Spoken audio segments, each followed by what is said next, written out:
오늘 말씀은 역대상 11장 1절에서 19절입니다. 우리는 간혹 외줄타기 하는 모습을 보게 됩니다. 한 손에 부채를 들고 균형을 유지하며 외줄을 타는 모습은 행여나 떨어지면 어떡하나 하는 불안감과 동시에 스릴감을 제공합니다. 손에 땀을 지게 하죠. 어느 외줄타기 고수가 있었습니다. 이 사람은 외줄에 그것도 외발 자전거를 탑니다. 건너편까지 갔다가 무사히 돌아왔죠. 보던 사람들은 탄성을 지릅니다. 외줄타기의 고수라고 말이죠. 이분은 말합니다. 내가 외발 자전거에 사람을 태우고 외줄을 탈 수 있냐고 이를 믿느냐고 했습니다. 이에 군중들은 할 수 있다고 큰 소리를 쳤죠. 그럼 여러분 중에 한 분 나오시라고 신비로운 체험을 선사하겠다고 말입니다. 그러자 그들은 먼 산을 쳐다보며 못 들은 척 했습니다. 그들은 믿는다고 말을 했지만 실상은 믿지 않은 것이죠. 믿었다면 너도 나도 외발 자전거 타겠다고 치열한 경쟁이 벌어졌을 것입니다. 우리가 신앙생활하는 데 있어서 꽤나 믿음이 강조되고 있죠. 신앙의 출발은 하나님을 믿는 믿음으로부터 시작되기 때문입니다. 하나님을 신뢰하는 믿음이 없다면 애시당초 신앙은 성립할 수가 없습니다. 하나님과의 온전한 관계를 맺기 위해서는 믿음이 있을 때 가능하게 되죠. 인간관계도 그렇습니다. 서로의 신뢰, 믿음이 있어야 원만한 관계를 형성하게 되죠. 부부관계에 있어서 상대를 믿지 못하고 의심하는 것처럼 위험한 일은 없죠. 의부증, 의처증 상대를 의심하면 상대의 불신은 관계를 파국으로 몰고 가게 됩니다. 하나님과 우리와의 관계가 원만하기 위해서는 반드시 우리에게 필요한 것은 믿음입니다.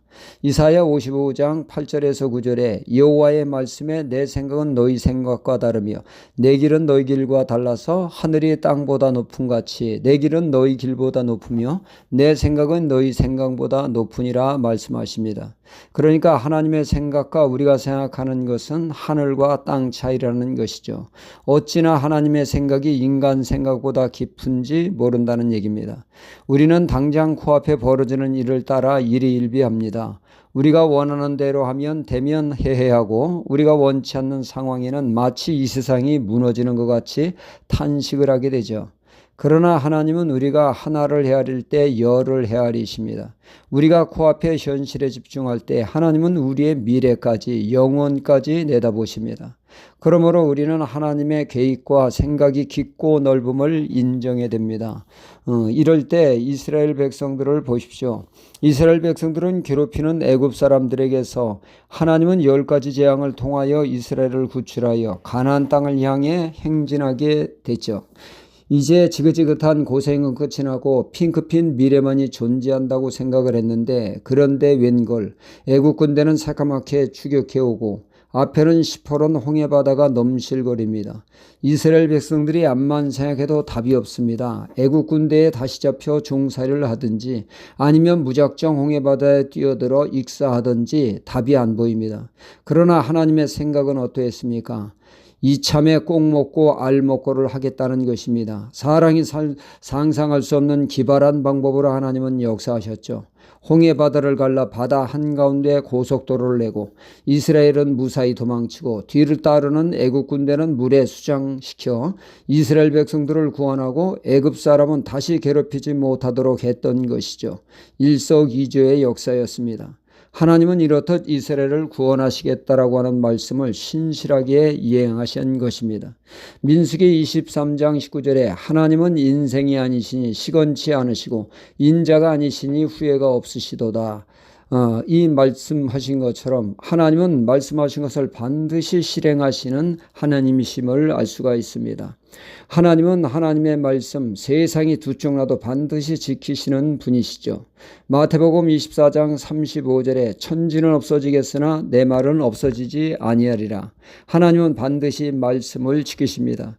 그러니까 이런 하나님의 말씀을 믿는 믿음이 우리에게 절대적으로 필요하다는 말씀입니다. 하나님의 말씀과 반대로 나아가는 현실 속에서도 현실의 일이 일비하지 말고 하나님의 신실하심을 믿는 믿음이 있어야 하나님과 함께 동행하며 살 수 있게 되어집니다. 하나님과의 원만한 관계를 유지할 수 있게 된다는 얘기죠. 현실이 하나님의 말씀을 비웃고 조롱할지라도 말입니다. 오늘 말씀은 다윗이 이스라엘 왕으로 등극하게 되죠. 그러니까 사무엘 선지자에게서 왕이 되는 기름 부음을 받은 지 약 20여 년의 세월이 지난 후였죠. 그간 다윗은 사무엘하 2장 4절에 유다 지파의 왕이 되어 하나님의 말씀이 반은 맞고 반은 틀린 것 같습니다.